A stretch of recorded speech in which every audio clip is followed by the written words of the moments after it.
सातवें क्लास है। 23 अगस्त 1977 रिकॉर्ड चला है। न वो हमसे जुदा होंगे न हम उनसे जुदा होंगे।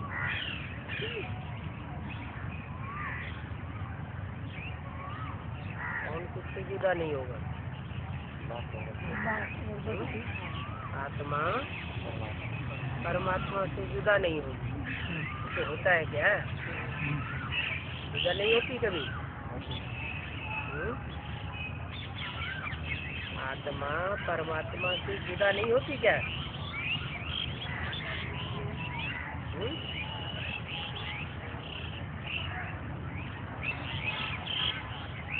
भक्ति मार्ग भक्ति से जब तो भक्ति से जुड़ा ही रहेगी। अभी बाबा बैठे हैं, बाबा कहती है गीत तो मैंने ही बनवाए। पुराने जो गीत है वो मैंने बनवाए हैं। अभी तो जुदा है ही बाबा साथी है। अभी है साथी। उससे पहले जब बाबा को पहचाना नहीं था जुदा थे। भक्ति मार्ग में अंध तो भक्ति मार्ग में कह देते हैं आत्मा तो परमात्मा। जब आत्मा तो परमात्मा हो गई फिर तो जुदा होने की बात ही नहीं होती। लेकिन कौन सी आत्मा तो परमात्मा?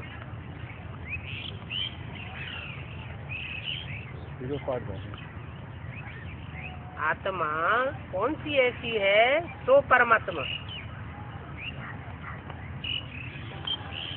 परम शब्द जब कहा जाता है तो ऊंचे से ऊंचे पार्टधारी आत्मा। आत्माओं के बीच में कंट्रास्ट किया गया। परमात्मा हीरो पार्टधारी आत्मा।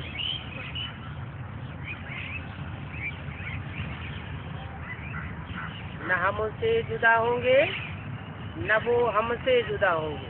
कौन?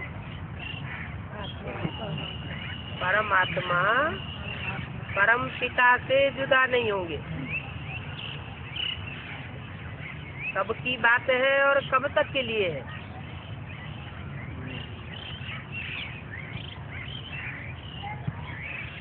जब से हीरो पार्टधारी आत्मा को पहचान हुई।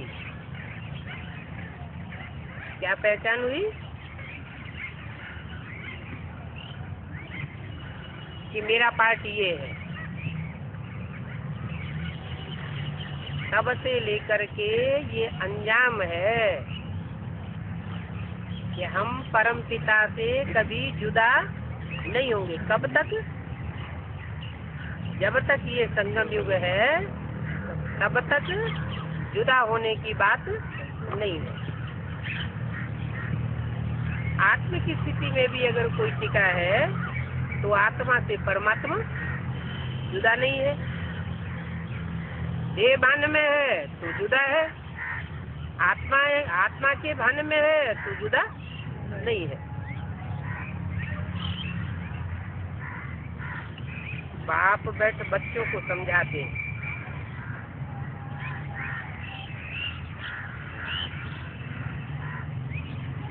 कौन सी बाप की बात है? सुप्रीम सोल बाप वो बैठते हैं।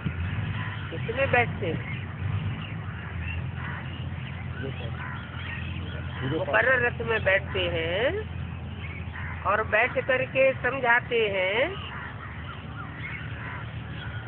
पहले समझाना होता है या पहले सुनाना होता है? पहले सुनाना होता है। सुनना सुनाना पहले और समझना समझाना बाद में। तो बाप के रूप में बैठ समझाते हैं और सुनाया कब? माँ के पार्ट के रूप में सुनाया।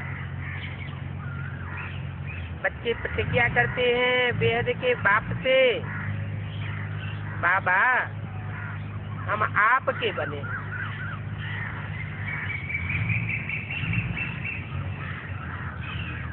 हम आपके बने हैं कब तक? अंत तक, जब तक हम शांति धाम पहुंचे। कब पहुंचेंगे शांति धाम?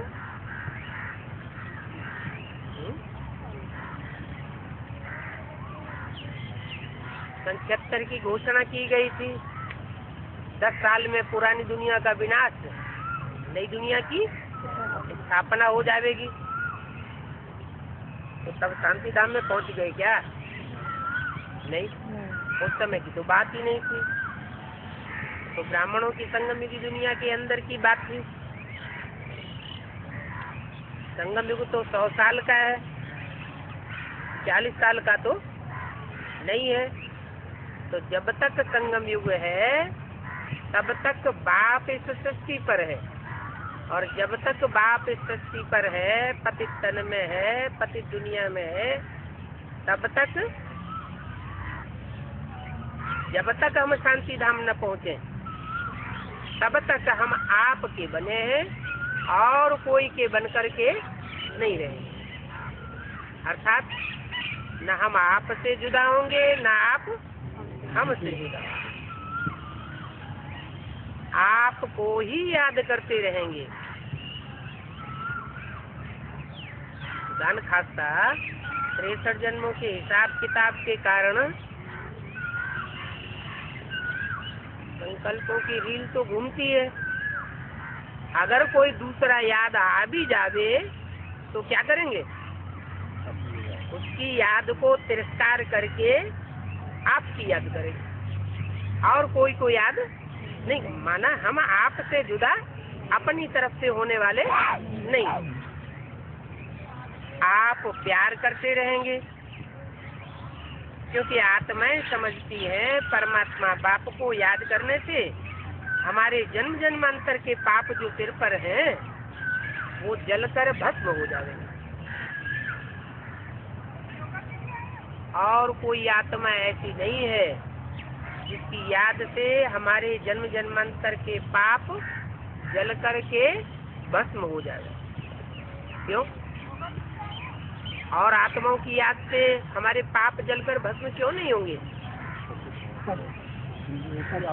क्योंकि और आत्माएं जो हैं वो सब देहभान में रहने वाली, और आप सदा सदा शिव हैं। आप सदैव स्वस्थिति में रहने वाले हैं, और आत्माएं सदैव स्वस्थिति में रहने वाली नहीं है। तो इस बात को योगाग्नि कहा जाता है। पाप भस्म करने का और कोई उपाय नहीं है सिवाय एक परमपिता परमात्मा की याद के। पतित पावन भी एक ही है, श्री 108 जदगुरु भी एक भी है। उनको परमपिता परमात्मा कहा जाता है, और कोई को कहना नहीं चाहिए। क्या? परमपिता परमात्मा श्री 108 क्यों नहीं कहना चाहिए?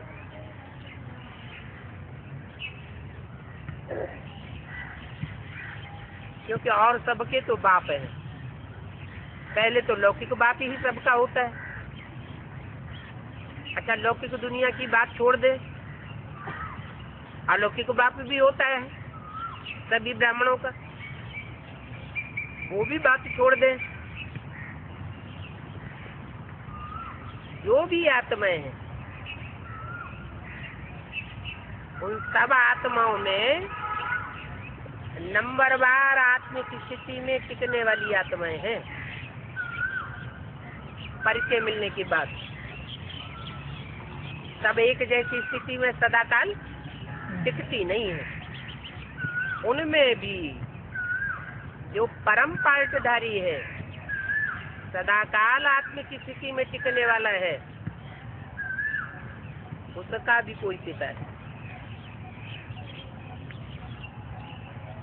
वो मनुष्य आत्माओं का तो पिता है। मनुष्य आत्माओं में कोई ऐसा साकार में मनुष्य नहीं है जो उसका पिता हो। फिर भी उस हीरो पार्टधारी का भी कोई पिता है। वो कौन? Supreme soul. उसका कोई पिता नहीं है। तो जिसका कोई पिता नहीं है उसको कहा जाता है श्री श्री 108।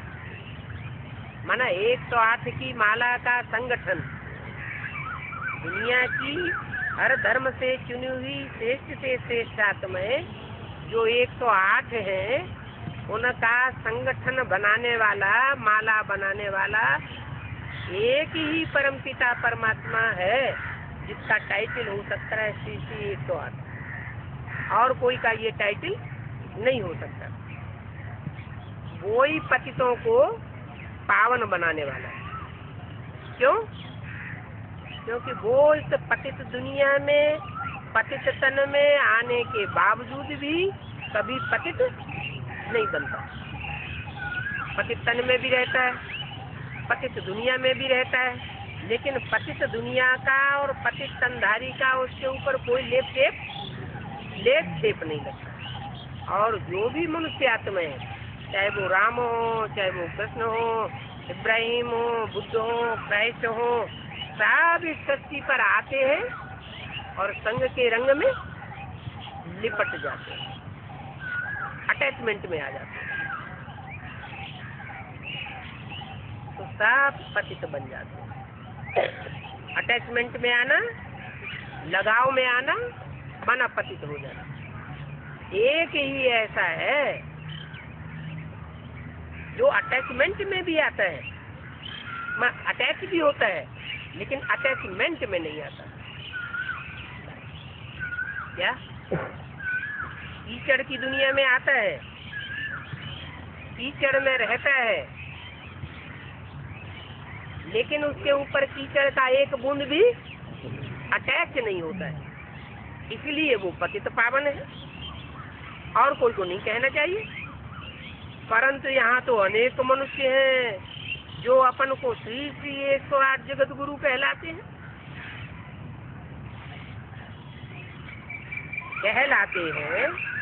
लेकिन वास्तव में क्या वो बनते हैं श्री श्री 108 जगत गुरु? अगर वो बनते हैं तो सारे जगत का गुरु एक होगा या अनेक होंगे?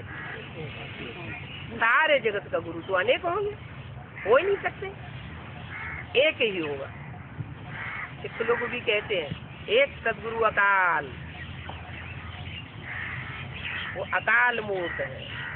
अकाल मूर्त माना उसकी मूर्ति ऐसी चैतन्य मूर्ति है जिसको काल खा नहीं सकता। और जितने भी 108 के टाइटल धारी हुए उनकी मूर्ति को काल खा गया। और अभी भी जो 108 का टाइटल धारण करने वाले हैं वर्तमान में, उनको भी काल खा जाएगा। वो 108 की माला का श्रेष्ठ संगठन ऐसा नहीं बना सकते जो सारे धर्मों के अंदर सिमरण किया जाता है। कोई धर्म ऐसा है जिसमें माला न सिमरी जाती हो? है कोई धर्म? हर धर्म में माला का सिमरण किया जाता है। तो हर धर्म से चुनी हुई श्रेष्ठ आत्माओं का संगठन बनाने वाला, सब धर्मों को मिला करके एक करने वाला एक ही परमपिता परमात्मा है। कोई मनुष्य मात्र हो ही नहीं सकता।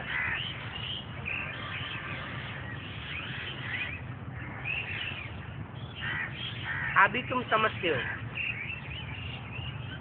इन बातों को पत्थर बुद्धि मनुष्य समझते नहीं है। जो अपन को ऊपर 108 श्री का टाइटल धराते, तुम जो पारस बुद्धि बन रहे हो समझते हो ये बातें तो बिल्कुल रंग है। एक ही बाप सर्व का सदगति दाता पतित पावन है। जब एक ही बाप कहेंगे, दुनिया में बाप कितने होते होंगे? 84 जन्मों के 84 बाप, और वो भी एक एक आत्मा के अलग अलग 84 बाप। और मनुष्य आत्माएं हैं 500-600 करोड़। उनके अनेक जन्म होते हैं और अनेक जन्मों में कितने बाप हो गए? अनगिनत बाप हो गए। बाप कहते हैं ये अनगिनत बाप जो है वो सदगति दाता नहीं है, एक ही है जो सदगति दाता, बाकी सब है दुर्गति दाता। क्यों? क्योंकि खुद ही दुर्गति में जाते। जिसकी खुद ही दुर्गति होती हो वो दूसरों की सदगति कैसे करेगा? एक शिव ही है जो कभी दुर्गति में नहीं जाता, जो कभी पतित नहीं बनता, ऊपर से नीचे नहीं गिरता। इसलिए उसका नाम काम के आधार पर रखा है अच्युतम। ऊपर से नीचे बुद्धियोग से कभी गिरता ही नहीं, बल नीचे की दुनिया में आता है, पतित दुनिया में आता है।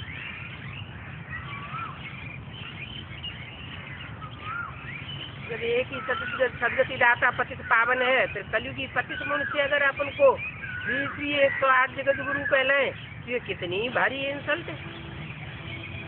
पत्थर बुद्धि मनुष्य होने के कारण इंसल्ट भी नहीं समझते। जगत का बाप, जगत का शिक्षक, जगत का गुरु तो एक ही है, ढेर के ढेर नहीं हो सकते। आज तो ढेरों हैं जिन्होंने शंकराचार्य का टाइटल रखाया हुआ है और सभी अपने को उपाधि लगाते हैं श्री 108 जगत गुरु। तो इतने तो जगत गुरु नहीं हो सकते।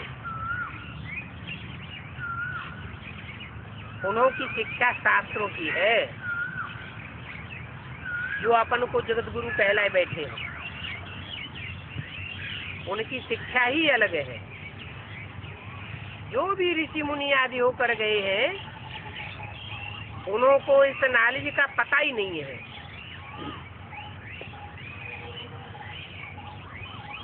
जो नॉलेज परम पिता परमात्मा आकर के देते हैं पिता के रूप में, शिक्षक के रूप में, वह नॉलेज इसको पता नहीं है। जो भी ऋषि मुनि हुए हैं पुराने पुराने, उनको पता ही नहीं है। उन ऋषियों मुनियों की शूटिंग कौन करता है? जो पुराने ऋषि मुनि हुए हैं जिनको पता ही नहीं है भगवान की असली नॉलेज का, उनकी शूटिंग करने वाले भी तो कोई होंगे यहाँ ब्राह्मणों की दुनिया में। ड्रामा होता है तो ड्रामा में जो कुछ भी होता है उसकी पहले शूटिंग होती है, रिहर्सल होती है ना। तो यहाँ रिहर्सल करने वाले कौन है? यहाँ ब्राह्मणों की दुनिया में कोई पुराने पुराने ऋषि मुनि है या नहीं है? कौन है? 60-70 वर्ष से ज्ञान में चल रहे दादी। हाँ, 60-70 साल से जो बैठे बैठे ज्ञान में चल रहे हैं उनको इस नॉलेज का पता ही नहीं है। कौन सी नॉलेज का? जो नॉलेज बाप आकर के टीचर के रूप में देते हैं उस नॉलेज का उनको पता ही नहीं। रचना की आदि मध्यंत का ज्ञान बाप ही आकर के देते हैं। उन्हें न रचना का ज्ञान है और न रचयिता का ज्ञान। रचना कौन है? वो रचना को रचयिता समझ बैठे, उसको रचयिता समझ बैठे। गीता का भगवान उन्होंने किसको बना दिया? कहते हैं मुख से गीता का भगवान कृष्ण नहीं है, लेकिन अगर उनसे पूछा जाए गीता का साकार भगवान कौन है जो गीता का ज्ञान साकार में सुनाने वाला है, तो कहेंगे दादा लेखराज ब्रह्मा। अब दादा लेखराज ब्रह्मा कहो या कृष्ण का 84वां अंतिम जन्म कहो, बात तो एक ही हो गई। तो कृष्ण की आत्मा को रचयिता मानना ये तो सरासर झूठी बात हो गई। क्यों? क्योंकि ये भी कहते हैं कि यज्ञ के आदि में ऐसे ऐसे बच्चे थे जो मम्मा बाबा को भी ड्रिल कराते थे, टीचर बन करके बैठते थे। उनमें शिव बाबा प्रवेश करते थे। इसका मतलब हुआ कि ब्रह्मा में तो बाद में प्रवेश किया, उनसे भी पहले कोई और बच्चे थे जिनमें प्रवेश किया, तो वो ही वास्तव में रहता है। उन्होंने ज्ञान का बीजारोपण सबसे पहले किया। ज्ञान का बीजारोपण करने वाले वो माता पिता को भूले हुए हैं।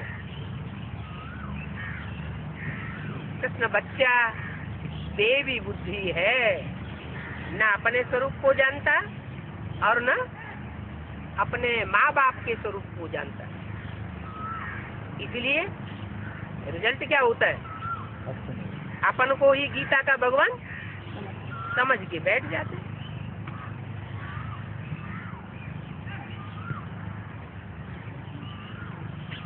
मनुष्य को अपन को जगत गुरु कहलाने का हक नहीं। मनुष्य जगत का शिक्षक है ही नहीं। इसलिए बाबा ने एक लिखत बनाई है। इस लिखत का भी बोर्ड होना चाहिए। विश्व का सदगति दाता श्री श्री 108 जगत गुरु कौन?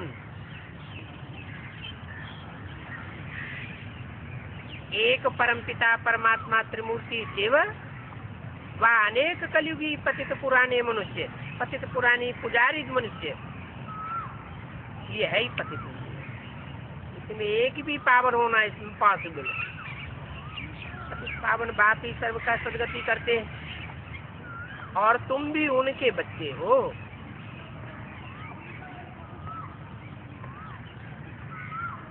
उनके इनके किसको कहते थे? ब्रह्मा बाबा। वो कहते थे इनके बच्चे नहीं हो, तुम भी उनके बच्चे हो। माना जो पाठ अभी भविष्य में प्रत्यक्ष होने वाला है या जो यज्ञ के आदि में था, उनके बच्चे हो।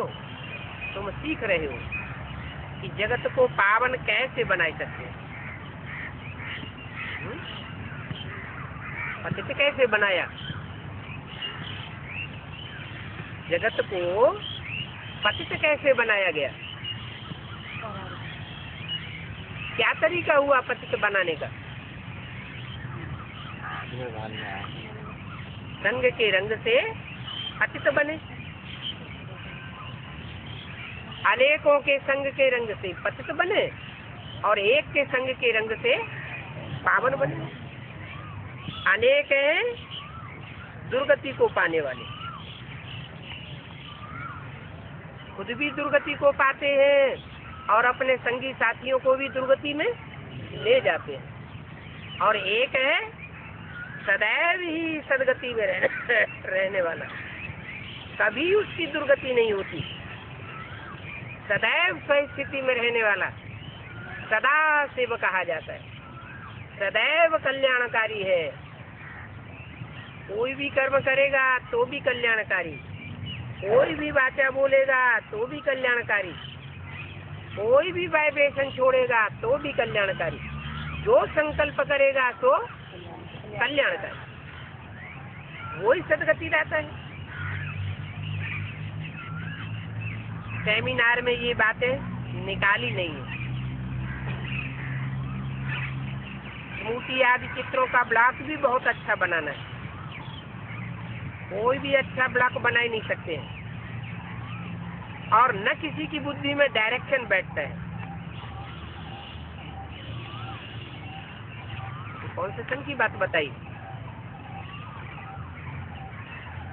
कि बाबा जो जो मुरली में डायरेक्शन देते हैं वो कोई की बुद्धि में बैठते ही नहीं है। कॉन्सेशन की बात हुई 67 की। गीता के भगवान वाला चित्र भी बाबा बनवाए रहे। एक गीता पर कृष्ण का चित्र और दूसरी गीता पर त्रिमूर्ति शिव का चित्र। उन्होंने कौन सा बनाई दिया है? बाबा बनवाए रहे हैं। कौन से बाबा की तरफ इशारा दिया? कौन से बाबा बनवाए रहे? ब्रह्मा बाबा। ये नहीं कहा शिव बाबा बनवाए रहे, ब्रह्मा बाबा बनवाए रहे। उस ब्रह्मा बाबा के बनाए हुए गीता के भगवान के चित्र में क्या दिखाया गया? एक तरफ कृष्ण को दिखाया है और दूसरी तरफ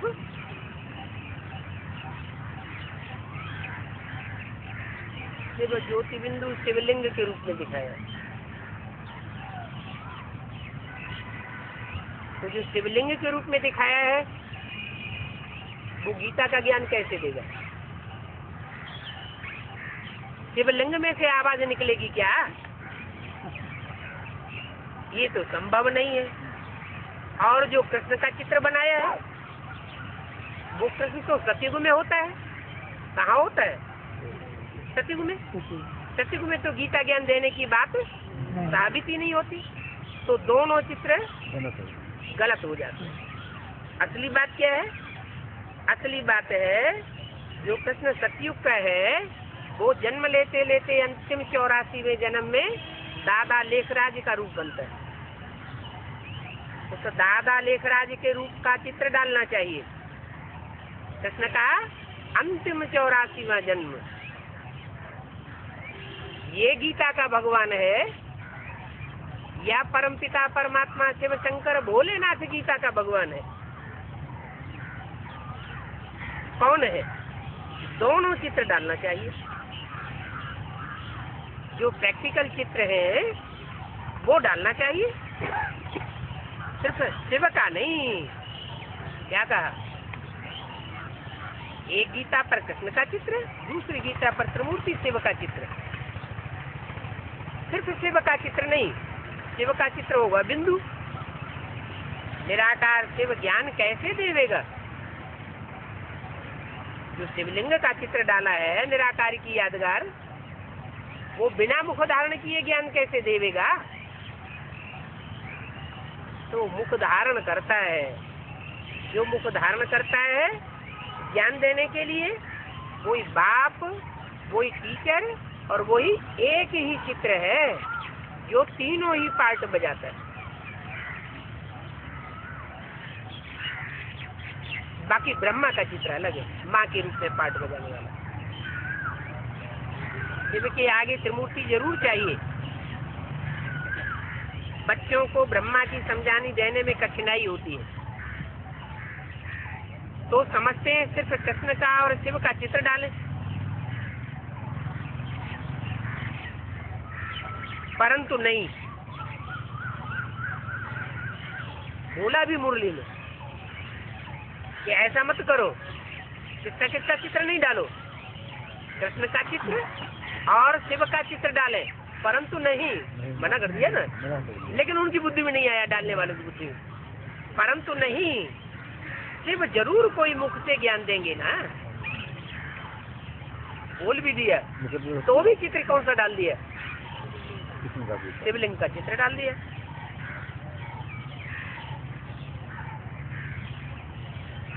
और अहम ऑब्जेक्ट क्या है वो भी साथ में चाहिए। त्रिमूर्ति सेवा करके जो ज्ञान देंगे उस ज्ञान की अहम ऑब्जेक्ट क्या है वो भी साथ में चाहिए। त्रिमूर्ति के चित्र में सब आ जाता है। क्या क्या आ जाता है? पढ़ने वाला भी आ जाता है, पढ़ाने वाला भी आ जाता है, और पढ़ाने वाले ने जो पढ़ने वाले को पढ़ाया उसकी एम ऑब्जेक्ट क्या है वो भी विष्णु का चित्र आ जाता है। तो त्रिमूर्ति के चित्र में सब आ जाता है। पढ़ने वाला भी बैठा हुआ है, कौन? कृष्ण उर्फ ब्रह्मा। पढ़ाने वाला भी बैठा हुआ है, वो पढ़ाने वाला समझ लेते हैं बिंदु शिवलिंग। लेकिन वो कैसे पढ़ाई पढ़ावेगा? तो किसके द्वारा पढ़ाई पढ़ाता है? जिसके द्वारा पढ़ाई पढ़ाता है उसका नाम शिव के साथ जोड़ दिया गया है, और कोई का नाम शिव के साथ नहीं जोड़ा गया। ब्रह्मा का नाम नहीं जोड़ा गया शिव के साथ, विष्णु का नाम शिव के साथ जो नहीं जोड़ा गया, कोई भी 33 करोड़ देवताओं का नाम शिव के साथ नहीं जोड़ा जाता है। किसका नाम जोड़ा जाता है? शंकर का नाम शिव के साथ जोड़ा जाता है, क्योंकि वो देव देव महादेव कहा जाता है। देव ब्रह्मा, देव विष्णु और उनसे भी ऊंचा महादेव। क्यों कहा जाता है महादेव? तीनों में कौन बड़ा हो गया? महादेव बड़ा हो गया। वो सिर्फ देव है ब्रह्मा और विष्णु, और वो महादेव है। तो जो बड़ा है वो बड़ा बच्चा बाप समान कहा जाता है। जितनी भी भारतीय परंपरा में राजाएं हुए हैं, उन्होंने अपनी राजाई जो है कौन से बच्चे को दिए? बड़े बच्चे को दिए। तो जो बड़ा बच्चा बाप समान होता है, उसकी परंपरा कहाँ से पड़ी? संगम युग में सुप्रीम सोल बाप भी आकर के आत्माओं में, पार्टधारी आत्माओं में जो बड़ा पार्टधारी है, हीरो पार्टधारी, उस आत्मा को ही आकर के विश्व की बादशाही का वर्षा देते। तो एम ऑब्जेक्ट भी क्या है, वो भी साथ में चाहिए। ब्रह्मा भी जरूर पुरुषार्थ करता होगा। तो मूर्ति के चित्र में है सब कुछ, पढ़ने वाला, पढ़ाने वाला, एम ऑब्जेक्ट सब कुछ है। तो पढ़ने वाला कौन है? ब्रह्मा। पुरुषार्थ करता होगा। ब्रह्मा ही तो नारायण बनते हैं। क्या बनते हैं? नारायण बनते हैं। कौन सा नारायण बनते हैं? ब्रह्मा ही तो नारायण। सो करके किसकी तरफ इशारा किया? ब्रह्मा ही तो नारायण बनते हैं। सो करके किसकी तरफ इशारा किया? आदि ब्रह्मा। जो आदि ब्रह्मा नहीं, आदि नारायण। जो ब्रह्मा है वही सत्युग में जाके नारायण तो बनेंगे, लेकिन कौन से नारायण बनेंगे? तो नारायण। तो नारायण बने जो नर से डायरेक्ट नारायण बनते हैं। इसलिए विष्णु का चित्र दिया है। सिर्फ नारायण शोभेगा नहीं, तो एक तरफ कृष्ण का चित्र और दूसरी तरफ शिव जरूर देना है, और त्रिमूर्ति के नीचे लिखत भी जरूर देनी है। ये भी लिखना है, डीटी सावरेंटी आपका जन्म सिद्ध अधिकार है। किसका? किसका जन्म सिद्ध अधिकार है? नहीं, जिनको हम समझावे पब्लिक वालों को, उनको ये बताएं कि डीटी सावरेंटी माने देवी देवता सनातन धर्म में जाना और उस राज्य में जाकर के जन्म लेना, ये आपका जन्म सिद्ध अधिकार है। जन्म सिद्ध अधिकार माने जन्म होता है, कोई बच्चे का बाप से जन्म होता है, करोड़पति बाप है और बच्चे ने करोड़पति के घर जन्म लिया, तो जन्म सिद्ध अधिकार उसको क्या मिलेगा? करोड़ रुपया मिलेगा। तो जन्म सिद्ध अधिकार साबित हुआ ना। तो यहाँ भी बाप है, तो बाप आया हुआ है, वो कहते हैं कि बोर्ड पे ये लिख दो, क्या? ये दैवी जीती सावरेंटी आपका जन्म सिद्ध अधिकार है। अगर आप ब्रह्मा के पुत्र ब्राह्मण बनेंगे, ब्राह्मणत्व धारण करेंगे, तो ब्रह्मा से जन्म लेने के अनुकूल आपको ये पक्का निश्चय दिलाया जाता है कि आप डीटी सावरेंटी में जन्म लेते ही अधिकारी बन गए। शरीर छोड़ने के बाद नहीं, जैसे ब्रह्मा ने शरीर छोड़ दिया, ऐसे नहीं कि जन्म सिद्ध अधिकार तो उनका खत्म हो गया। ब्रह्मा को जन्म सिद्ध अधिकार मिला, सरस्वती को मिला? नहीं मिला, शरीर ही छूट गया, जन्म ही खत्म हो गया। लेकिन तुम बच्चे उनको भी समझाओ, लेकिन समझाएगा कौन? कि बुद्धि में खुद बैठा होगा, वो दूसरों को भी समझा सकेगा। तो बुद्धि में ये बैठना चाहिए कि हमारा जन्म सिद्ध अधिकार है डीटी सॉवरेंटी में जाना। देवी देवता सनातन धर्म में जन्म लेना, वो देवी देवता सनातन धर्म में जाना, देवी देवता सनातन धर्म की राजाई में पहुंचना हमारा जन्म सिद्ध अधिकार है। तो भी अभी क्या अगले जन्म में सतयुग में नहीं, वो भी जन्म सिद्ध अधिकार हमें अभी लेना है, कल्प के संगम युगे में लेना है। पिछला कल्प पूरा हुआ, अगला कल्प आना है, और उन दोनों कल्प के बीच में जो अभी संगम युग है उसमें ये जन्म सिद्ध अधिकार राजाई का डीटी सॉवरेंटी का राज्य हमको प्राप्त करना है। क्लियर लिखने बगैर पत्थर बुद्धि मन से समझ नहीं सकते।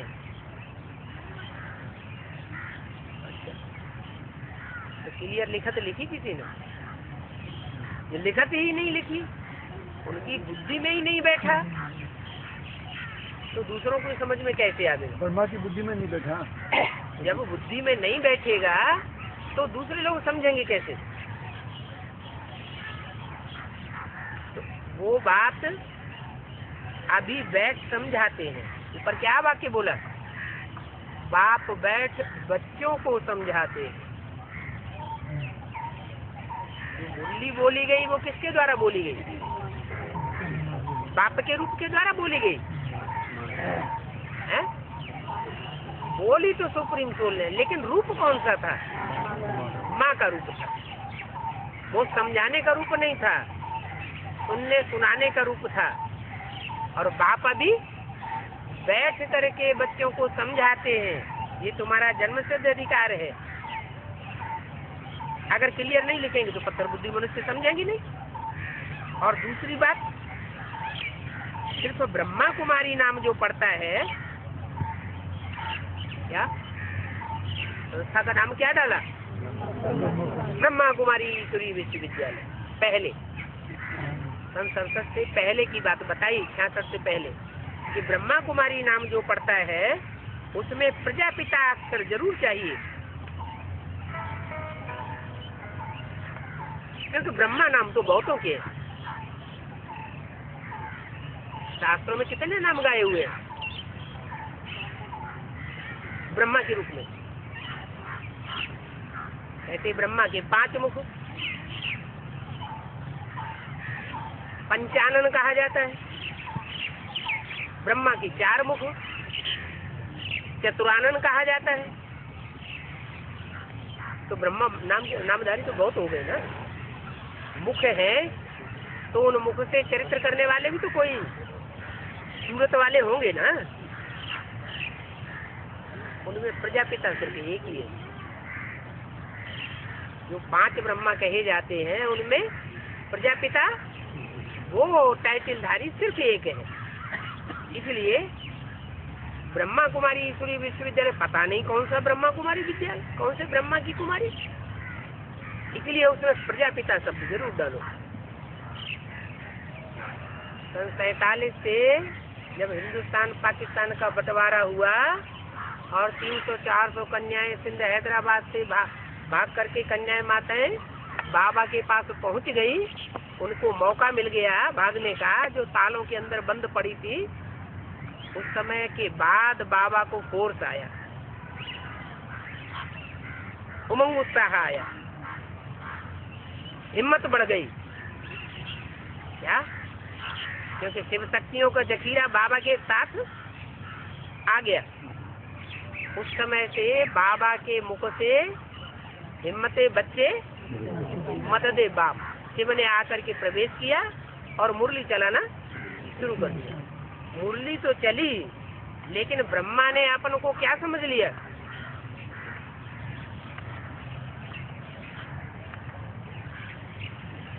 क्या समझा?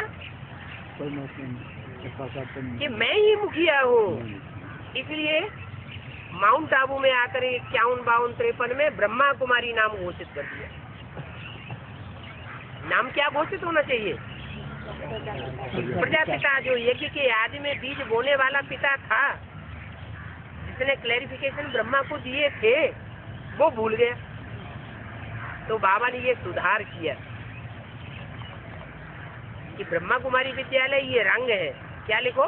प्रजापिता ब्रह्मा कुमारी अक्षर जरूर चाहिए। ब्रह्मा नाम तो बहुतों का होता है, तो प्रजापिता ब्रह्मा कुमारी ईश्वरीय विश्वविद्यालय लिखना है। चलो कुमार अक्षर न डाला तो भी हर्जा नहीं।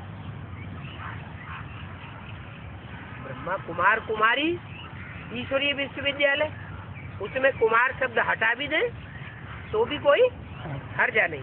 क्यों? कुमार शब्द क्यों हटा दें?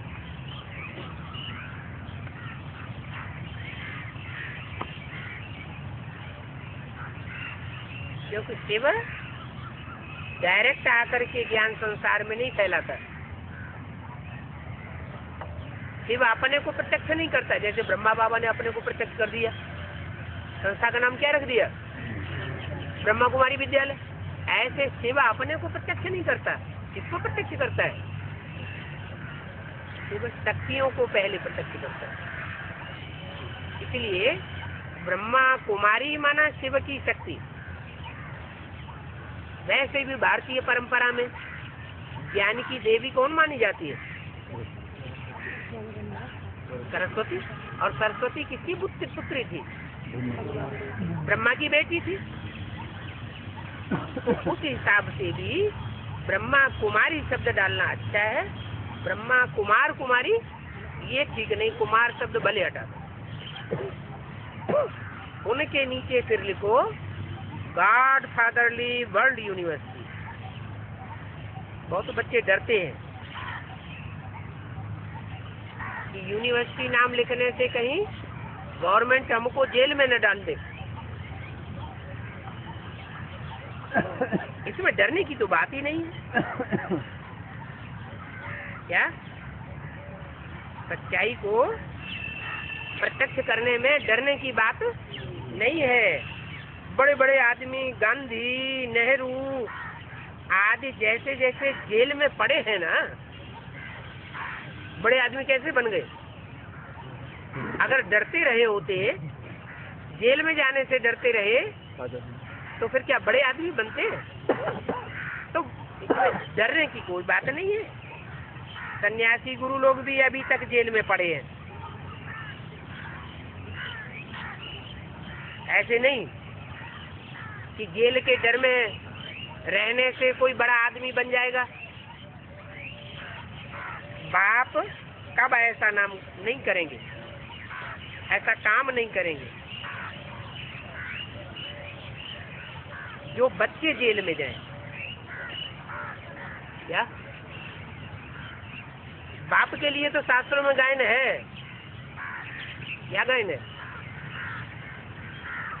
जेल में जाने का बाप का तो गायन है। क्या गायन है?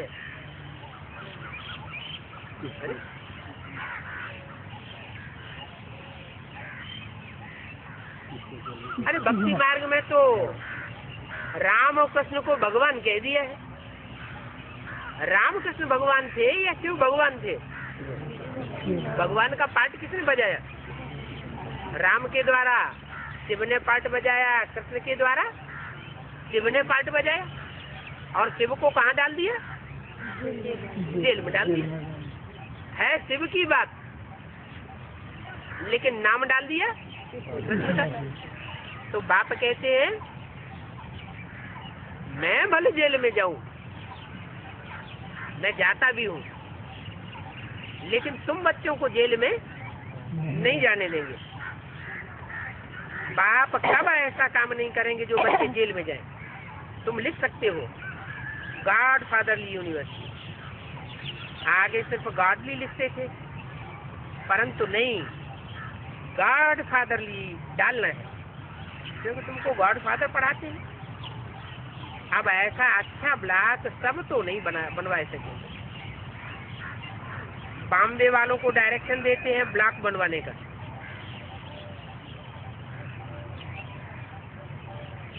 क्या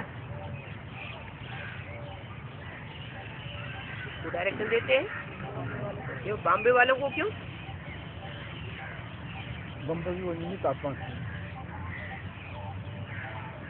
बॉम्बे वालों को डायरेक्शन इसलिए देते हैं कि रिसर्च करने वाली बुद्धि बॉम्बे वालों की बहुत है। बॉम्बे नाम क्यों पड़ा? जरूर ज्ञान के बम्ब फोड़े होंगे, इसलिए बॉम्बे को कहा विनाशकारी और दिल्ली को कहा स्थापनाकारी। दुनिया में जो बम्ब बनाए हैं स्कूल बम्ब, वो स्कूल रिसर्च करने वाले होते हैं। वो बड़े बड़े बम बनाते हैं, रिसर्च करते हैं ना। तो उन्होंने जो बड़े बड़े बम बनाए हैं वो तो दुनिया के विनाश के लिए बनाए, और तुम जो बम बनाते हो किस लिए बनाते हो? कि नई दुनिया की स्थापना हो, कंस्ट्रक्शन हो।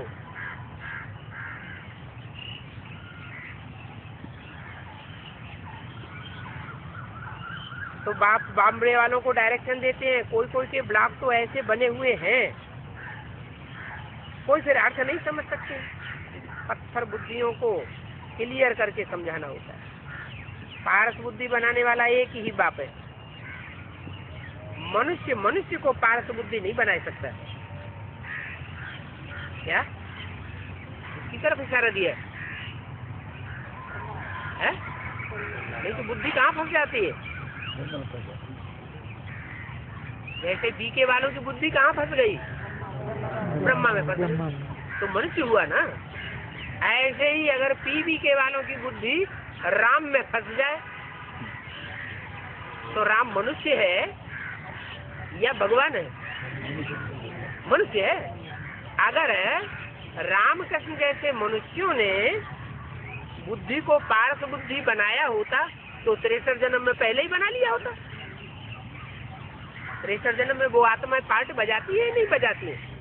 बजाती तो है, लेकिन उन्होंने पारस बुद्धि किसी को बना ही नहीं पाया। खुद भी पारस बुद्धि बनते गए और दूसरों को भी पारस बुद्धि बनाना, तो ये उनका काम नहीं है। विश्व को पारसनाथ,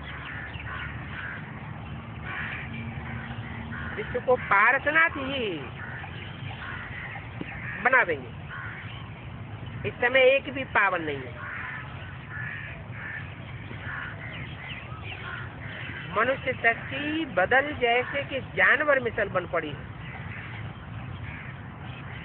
परंतु मनुष्य अपनों को जानवर मिसल समझते थोड़े ही है।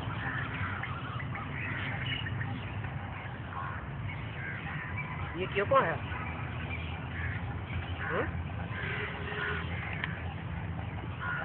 मनुष्य बदल करके क्या बन गए? जानवर बन गए। परंतु अपन को जानवर समझते नहीं है, इसलिए यादगार क्या बनाया हुआ? अरे अपनी यादगार ही भूल गए। अपनी यादगार तो याद आनी चाहिए। अरे पशु कहो जानवर कहो, बात तो एक ही है। कौन सी यादगार बनी? पशुपतिनाथ है।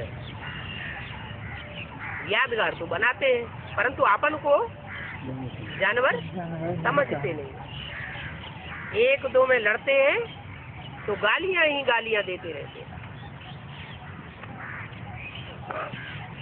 भू भू करते रहते हैं। 23 अगस्त 1967 वाणी का दूसरा पेज। समझते नहीं है ये गाली आज देना तो आसुरी मनुष्यों का पहला धर्म है। जो गाली देते हैं और दूसरों की दी हुई गाली स्वीकार कर लेते हैं, लड़ने लग पड़ते हैं। उन्हें गाली दी और जिसको गाली दी गई वो क्या करे? लड़ना शुरू कर दिया। तो इसका मतलब क्या हुआ? गाली देने वाला तो जानवर जैसा है ही, लेकिन गाली को जिसने स्वीकार कर लिया वो भी जानवर बन गया। अरे कोई गाली देता है तो गाली चिपक जाती है क्या? चिपक तो नहीं जाती। चाहे तो हम सुने, न चाहे तो न सुने। एक कान से सुने, दूसरे कान से निकाल दे। बाबा तो हमको सिखाते हैं hear no evil, talk no evil. न गाली दो और न गाली को सुनो, न धारण करो। तो गाली देना ये आसुरी मनुष्यों का पहला धर्म है। गाली देना भी और कोई की दी हुई गाली से प्रभावित होना ये भी आसुरी मनुष्यों का धर्म है। कोई ने गाली दी और हम प्रभावित हो गए, इसका मतलब हुआ हम आत्मिक स्थिति में नहीं है। देह भान में आ जाते हैं तो दूसरों की गाली हमारे ऊपर असर कर जाती है। कोई हमको गाली दे या कोई हमारी ग्लानि करे तो हमें प्रभावित होना चाहिए है? नहीं होना चाहिए। अगर कोई की ग्लानि से हम प्रभावित हो जाते हैं, गाली से प्रभावित हो जाते हैं, तो इससे साबित होता है कि हम भी कौन से धर्म के हैं, दैवी धर्म के हैं या आसुरी धर्म के हैं? आसुरी धर्म। बाप कहते हैं पहले पहले तो मुझे गाली देते, क्या सबसे जास्ती गाली कौन खाता है? शिव बाबा। उसके बाद दूसरे नंबर में गाली ये ब्रह्मा खाता है। फिर नंबरवार तुम बच्चे गाली खाते हैं। बाप कलंकीधर तो कलंकीधर के बच्चे भी नंबरवार कलंक धारण करने वाले बनते हैं। इसमें तो खुश होना चाहिए अंदर अंदर। क्या खुश होना चाहिए कि हमारे बाप की और हमारी प्रत्यक्षता हो रही है। हमारे पूर्व जन्म के हिसाब किताब पूरे चुकतू हो रहे हैं। तो पहले पहले तो मुझे गाली देते, कच्छ मच्छ अवतार। फिर अवतार किसको कहा जाता है वो भी समझते नहीं है। अवतार माने क्या है? अवतार माने ऊपर से नीचे आना। ऊपर से नीचे आना माना ऊंची स्टेज से नीची स्टेज में आना। अवतार तो एक ही होता है, वो भी अलौकिक रीति शरीर में प्रवेश करके विश्व को स्वर्ग बनाते। ऐसे नहीं कि लौकिक रीति जैसे आत्मा प्रवेश करती है, गर्भ से जन्म लेती है, ऐसे दुनिया को स्वर्ग बनाते हैं। जैसे शास्त्रों में लिख दिया है कृष्ण का जन्म हुआ, राम का जन्म हुआ, गर्भ से जन्म दिखाई दिया है। अब ऐसा तो होता नहीं। मैं तो प्रवेश करता हूँ, प्रवेश करके दुनिया को स्वर्ग बनाता हूँ। और आत्मा तो अपना अपना शरीर लेती है, इनका अपना शरीर नहीं है। परंतु ज्ञान का सागर है, तो ज्ञान कैसे देंगे? ज्ञान देने के लिए तो मुख चाहिए ना, मुख के लिए फिर शरीर चाहिए। इन बातों को तुम्हारे सिवाय कोई नहीं जानते। जो कुछ इस ब्राह्मण कुल के हैं वो समझते हैं और अच्छा अच्छा भी कहते हैं। परंतु फिर मुसीबत है, ग्रस्त व्यवहार में रहे पवित्र बन, ये बड़ा बहादुरी का काम करके दिखावे। क्या सबसे बड़ी मुसीबत क्या बताई? सबसे बड़ी बहादुरी का काम क्या दिखाया? महावीर किसको कहा जाए? महावीर वो है, बहादुरी का काम करने वाले वो हैं जो गर्भस्थ की कीचड़ में रहते हुए भी फिर क्या बन के दिखावे? पवित्र बन करके दिखावे। महावीर कहते हैं ना, महावीर अर्थात ऐसी वीरता करके दिखावे। तो ये भी वीरता है। बाहर की लौकिक दुनिया में वीरता किसे कहते हैं? युद्ध भूमि में विजयी होकर के आते हैं तो क्या कहते हैं? विजयी, वीर। चलो विजयी होकर वापस न भी आए, शरीर छोड़ जाए और बड़ी बहादुरी से लड़ाई लड़े, तो भी उनको परमवीर चक्र का टाइटल दे दिया जाता है। यहाँ कोई स्थूल युद्ध की बात नहीं है। यहाँ कौन सा युद्ध है? यहाँ तो विकारों का सूक्ष्म युद्ध है। तो ये भी वीरता है। जो काम सन्यासी नहीं कर सके वो काम तुम कर सकते हो। सन्यासी जन्म जन्मांतर क्या करते रहे? कायरता दिखाते रहे, खुद अपन को निर्विकारी नहीं बना सके, अपनी कर्मेंद्रियों के ऊपर कंट्रोल नहीं कर सके, और क्या कह के भागे? नारी नरक का द्वार है, स्त्री सर्पिणी है। दूसरों के ऊपर थोप दिया और खुद जंगल में भाग गए। तो ये कायरता करने वाले हुए या इनको वीर कहें? ये तो कायरता हुई। तो जो काम सन्यासी नहीं कर सके वो तुम कर सकते हो। क्यों? क्योंकि सन्यासियों की पढ़ाई तो शास्त्रों की है, शास्त्र बनाए हैं मनुष्यों ने। उनके गुरु सन्यासी, सन्यासियों के गुरु कौन हुए? शास्त्र बनाने वाले मनुष्य हुए। और तुमको पढ़ाई पढ़ाने वाला कौन है? तुमको पढ़ाई पढ़ाने वाला तो स्वयं परम पिता परमात्मा है। अर्जुन को किसने पढ़ाई पढ़ाई? भगवान ने पढ़ाई पढ़ाई। और भीष्म पितामह, भीष्म पितामह ने भगवान की पढ़ाई हुई पढ़ाई नहीं पढ़ी, किसका साथ दिया? कौरवों का साथ दिया। तो जो काम सन्यासी नहीं कर सके वो तुम कर सकते हो। आप कीमत देते हो। तुम ऐसे ग्रस्त व्यवहार में पवित्र रह सकते हो, कमल फूल समान। जब ऐसे पवित्र बनेंगे तब ही तुम ऊंच पद पावेंगे, नहीं तो तुम्हारा ऊंच पद डिक्लेयर होने वाला नहीं है। इसकी बात सही नहीं तो कैसे मिलेगी? पढ़ना है। ये है ही नर से नारायण बनने की पढ़ाई। क्या? कौन सी पढ़ाई है? जन्म सिद्ध अधिकार लेने की पढ़ाई है। इस जन्म में हम नर हैं, नर के रूप में जन्म लिया, तो एम ऑब्जेक्ट क्या है?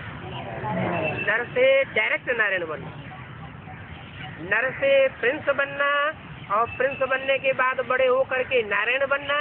ये हमारी पढ़ाई का एम ऑब्जेक्ट नहीं है। ब्रह्मा की सोल जो है वो जन्म सिद्ध अधिकार लेती है भगवान से।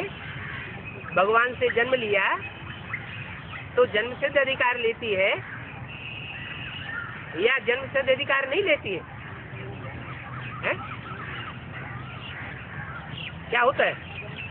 उनको जन्म सिद्ध अधिकार मिला नहीं, शरीर छोड़ दिया, फिर अगला जन्म लेकर के उन्हें राजाई मिलती है, जन्म मिलता है प्रिंस के रूप में। फिर बड़े होते हैं तो अपने लौकिक बाप से राजाई मिलती है। वो डायरेक्ट भगवान से प्राप्ति नहीं कर पाते। और तुम किससे प्राप्ति करते हो?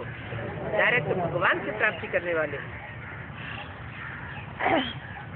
तो ये पाठशाला है, नारायण बनने की पढ़ाई है। बहुत पढ़ते हैं, इसलिए लिखो गॉड फादरली यूनिवर्सिटी, ईश्वरीय विश्वविद्यालय, ताकि बुद्धि में समझ में आए कि पढ़ाने वाला कौन है। स्वयं गॉड यहाँ पढ़ाई पढ़ाता है, नहीं तो बुद्धि में बैठेगा नहीं। ओम